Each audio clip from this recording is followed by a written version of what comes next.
One of the unlikeliest hits in the history of television was Hogan's Heroes, an American sitcom set in a German prisoner of war camp during World War II. The show debuted on September 17, 1965, and had the longest broadcast run for an American television series inspired by that war, running for 6 seasons until April 4, 1971. While all outdoor scenes were filmed on 40 acres in Culver City, all indoor scenes were filmed on a set housed by Paramount Studios. The set remained standing long after the series ended until it was destroyed in 1974 during the filming of Ilsa, She-Wolf of the SS. The series successfully navigated the paradox of making audiences laugh while still recalling the tragedies suffered during World War II. The solid cast of actors who took us on Hogan's journey led lives that were, in some cases, even more fascinating and improbable than fiction. So, who were these pioneers in the series that can never be reproduced? Let's find out. Bob Crane. Although a working actor and jack of all trades prior to starring on the show, Crane shot to fame when he was cast in the starring role of Colonel Hogan. Despite his mischievous, boyish looks, he was unable to translate that fame to other roles, and his career declined after Hogan's Heroes ended. He was frustrated with the few roles he was offered and began performing in dinner theater. In 1975, he returned to television on The Bob Crane Show, but the series received poor ratings and was canceled after 13 weeks. Crane returned to dinner theater and made occasional appearances on 70s television staples such as The Hardy Boys and The Love Boat. His last television appearance was on the Canadian show Celebrity Cooks, which never aired in the U.S. In June of 1978, Bob Crane was found, bludgeoned to death, in his Scottsdale, Arizona apartment. He was 49 years old. Although the murder investigation remains officially open, many believe that his longtime acquaintance, John Carpenter, not the famous film director, was responsible for his death. Carpenter was put on trial in 1994, but found innocent due to a lack of evidence. Crane was interred in Oakwood Memorial Park in Chatsworth, California. His remains were eventually relocated to Westwood Village Memorial Park, where he was buried alongside his wife, Patricia Olson. Warner Klemperer. Klemperer received 6 Academy Award nominations for Best Supporting Actor, winning successive awards in 1968 and 1969 for his performance as Colonel Klink. Prior to joining Hogan's Heroes cast, Klemperer sang on Broadway and even entertained his fellow comrades while serving in the U.S. Armed Forces during World War II.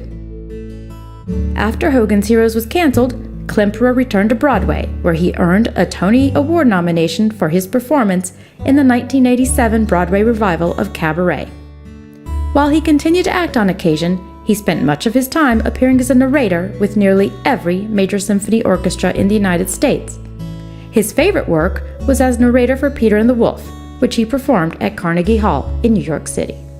Klemperer died of cancer in New York City in December 2000 at the age of 80. He was cremated and his ashes were scattered at sea. John Banner. Austrian-born Banner left his homeland after it was annexed by Germany in 1938. He served in the U.S. Armed Forces until 1945, after which he launched his acting career.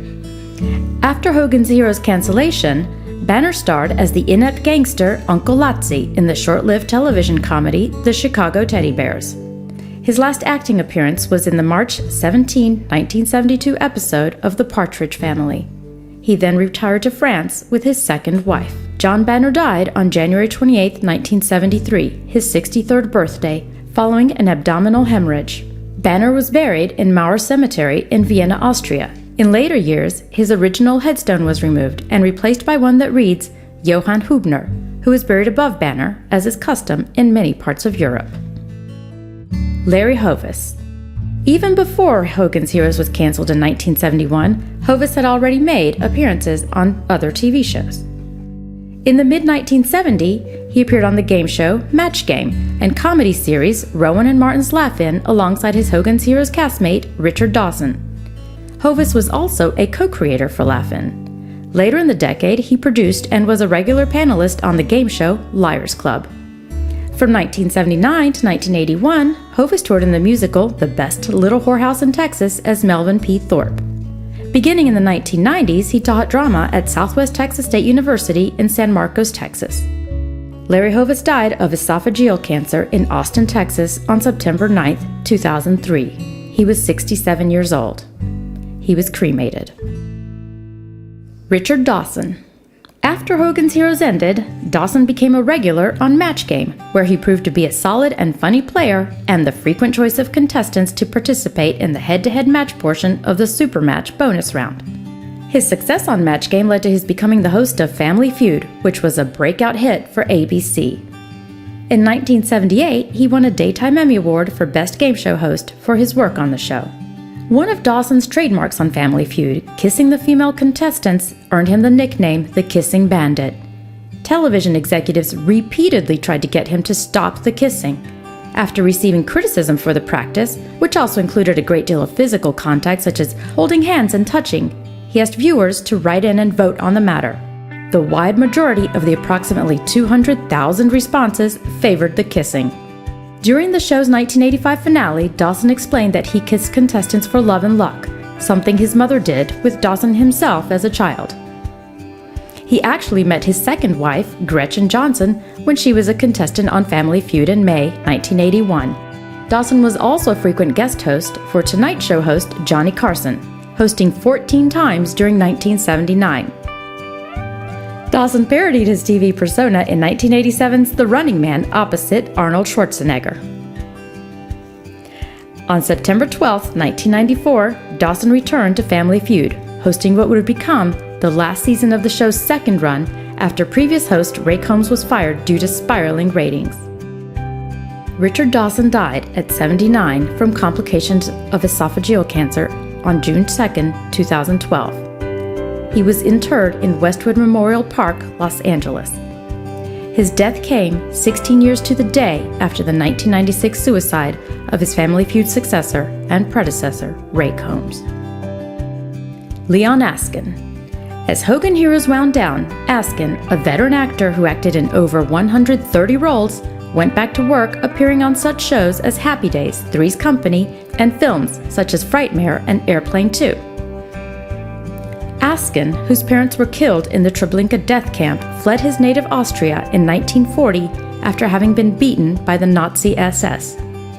He then served in combat as a member of the U.S. Armed Forces. In 1988, Askin returned to Austria, where he was honored with the Austrian Cross of Honor, First Class, for science and art. Leon Askin died of natural causes in Vienna, Austria, on June 3, 2005, at the age of 97. He was interred at Vienna Central Cemetery. Ivan Dixon. Dixon moved from actor to director after Hogan Heroes ended. He worked primarily in television, directing episodes of The Waltons, The Rockford Files, The Bionic Woman, Magnum P.I., and The A-Team. Dixon served as chairman of the Expansion Arts Advisory Panel of the National Endowment for the Arts.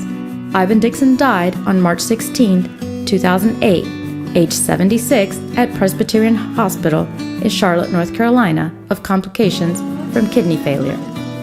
His remains were cremated. Sigrid Valdez.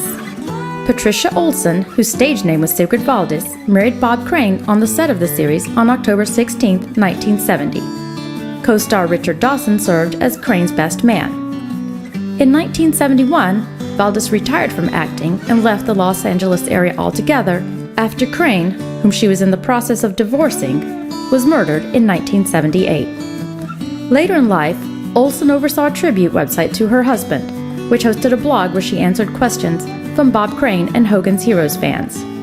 Patricia Olson, aka Sigrid Valdez, died at 72 on October 14, 2007, from lung cancer in Anaheim, California.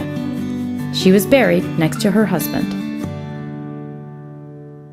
Robert Clary. Robert Clary was born the youngest of 14 children, 10 of whom died in the Holocaust. After Hogan's Heroes was canceled, Clary maintained close ties with fellow Hogan's Heroes cast members and Holocaust survivors Warner Klemperer, John Banner, and Leon Askin. He also appeared in a handful of feature films with World War II themes, including the made-for-television film Remembrance of Love about the Holocaust and the 1975 film The Hindenburg. In 1965, he married Natalie Cantor, the daughter of famed vaudevillian Eddie Cantor. The couple had no children. Clary spent years touring Canada and the United States, speaking about the Holocaust. In 2001, he published a memoir, From the Holocaust to Hogan's Heroes, the autobiography of Robert Clary. Robert Clary died at his Los Angeles home on November 16, 2022, at age 96. He was buried at Hillside Memorial Park in Los Angeles, California. Robert Clary was the last surviving original principal cast member of Hogan's Heroes. And there you have it, these wonderful actors on a show like no other. Please let us know in the comments if there's any particular episode that was your favorite, or if you have any other memories about Hogan's Heroes and its cast of characters. Thank you for watching. Please don't forget to subscribe and to hit the bell to be notified of future videos.